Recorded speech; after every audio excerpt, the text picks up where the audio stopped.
लहंदे पंजाब वालियां नूं अस्सलाम वालेकुम ते चढ़दे पंजाब वालियां नूं सत श्री अकाल।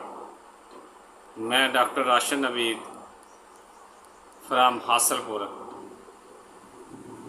अज तुहाडी खिदमत विच रियासत बहावलपुर का एक बहुत ही बड़े शायर का कलाम लैके हाज़र होया ते जिन्हां दा नाम आ मंजूर अहमद नदीम।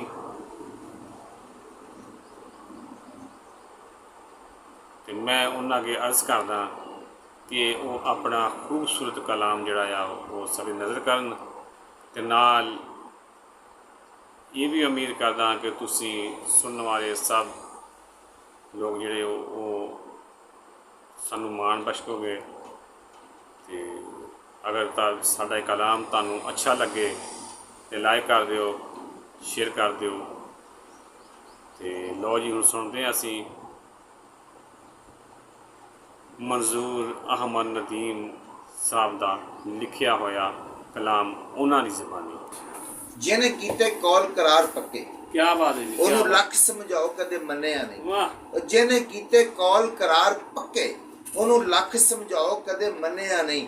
ठिल गई ओ चना अंदर, ओने किसे तूफान नू खन्निया नहीं। क्या बात है। आप डुब के इश्क नू तार दिता, जेड़ा मरिया नहीं ओ जम्मिया नहीं। इश्क सोनी दा वेख मंजूर पक्का, कच्चा वेख के भी जिन्हें भनिया नहीं। क्या बात।